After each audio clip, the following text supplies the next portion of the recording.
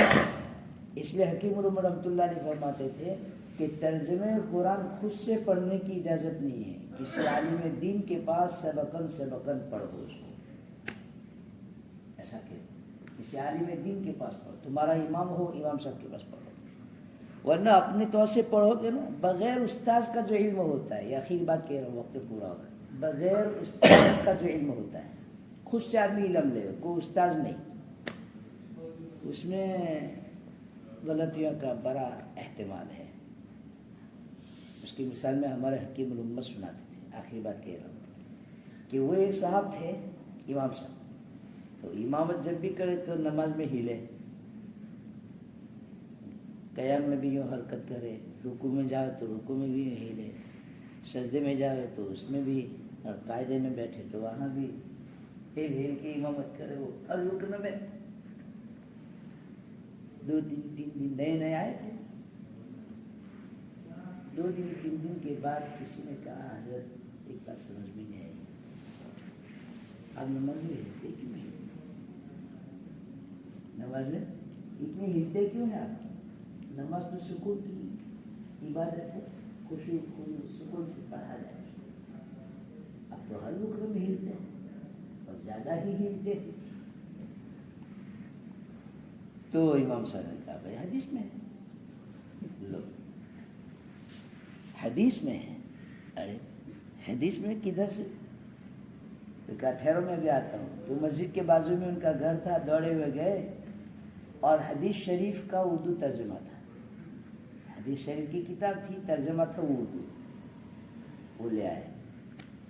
تو حدیث شریف میں حضور پاک صلی اللہ علیہ وسلم نے فرمایا کہ من یؤم منکم فلیخفف او کما قال، تم میں سے جو آدمی امامت کرے اس کو چاہیے کہ ہلکی نماز پڑھائے۔ اب سمجھئے، تم میں سے جو امامت کرے اس کو چاہیے کہ ہلکی نماز پڑھائے، زیادہ لمبے قرات نہ کرے۔ اب ہلکی کا لفظ تھا، مولانا اس کو ہل کے بولے۔ یہ ہے بغیر استاذ کا علم، کہ جو تم میں سے امامت کرے وہ ہل کے پڑھائے، ہل کے امامت کرے، تو میں ہل رہا ہوں۔ انہوں نے کہا اللہ کے بندے، کسی کے پاس پڑھ لیتے، ہم جیسے عوام کو یہ بات سمجھ میں آ رہی ہے تو تم تو عالم نہیں۔ اس لیے کبھی بھی یہ غلطی نہ کریں، دین شریعت اور قرآن کا کوئی مسئلہ ہو، کسی عالم سے رجوع کیے بغیر اپنی رائے زنی نہ کرے اس میں۔ ہم محتاج ہیں، ہم محتاج ہیں، عالم کے محتاج، علماء کے محتاج ہیں ہم، بالکل علماء کے ہم 100% محتاج ہیں اس دنیا میں بھی، بلکہ بعض روایت سے معلوم ہوتا ہے کہ دخول جنت کے بعد بھی محتاج ہیں، وہاں بھی آپ کو علماء کی ضرورت پڑے گی۔ علماء کے پاس پڑھیے، وقت نکالیے، اپنے نظام زندگی کا آگا پیچھا کیجیے، طلب دکھائیے، اللہ فضل فرمائے گا۔ ہاں اللہ فضل فرمائے گا، زیادہ اللہ کو زیادہ مجاہدے نہیں مانگتے، طلب دیتے ہیں، طلب صادق ہے، تھوڑی سی محنت کر لی، اللہ نواز دیتا ہے، بقدر ضرور بھی اگر ہمارا قرآن صحیح ہو گیا، کام بن گیا، کام بن گیا۔ ورنہ غلط سلط پڑھنے سے میرے بھائیوں قرآن کے معنی بدل جاتے ہیں۔ میں نے اس دن جمعہ کی تقریر میں ایک جگہ کہا کہ ہم لوگ درود شریف پڑھتے ہیں کہ نعوذ باللہ حضور کو بد دعا دیتے ہیں۔ درود شریف تو یہ ہے کہ اللہم صلی علی محمد، سب پڑھو میرے ساتھ، میں پڑھاتا ہوں آپ کو، سواد پڑھو، اللہم صلی علی محمد، سواد صحیح کرو، اللہم صلی علی محمد۔ اب معنی بنے گا کہ اے اللہ محمد صلی اللہ علیہ وسلم پر رحمت کاملہ نازل فرما، سواد سے پڑھیں گے تو معنی بنے گا نا۔ اب لوگ صحیح نہیں کرتے، صاد اور سین میں تمیز نہیں کرتے، اللہم صلی علی محمد بولتے ہیں، اے اللہ محمد پہ تلوار چلا۔ بتائیے، یہ عربی زبان ہے بھائی، انگریزی تھوڑا ہے، گجراتی تھوڑا ہے کہ سورت کو حورت بولو، ہے نا، حورت گلاس ہے کہ اکلے ہے گلاس، اکلے ہے، اکلیشور اکلے ہے، سورت کو حورت، گجراتی ہے یہ، انگریزی تھوڑا ہے یہ قرآن شریف ہے، یہ عربی زبان ہے، اللہ کی زبان ہے، رسول اللہ کی زبان ہے، جنت کی زبان ہے، فرشتوں کی زبان ہے، یہ انتہائی نازک زبان ہے، نازک زبان ہے۔ اس لیے حروف کی تبدیلی سے فوراً معنی میں تبدیلی آتی ہے۔ رحلت الشتاء والصیف، سواد سے بولیں گے تو ہی معنی آپ کریں گے گرمی کا، ہاں، رحلت الشتاء والصیف،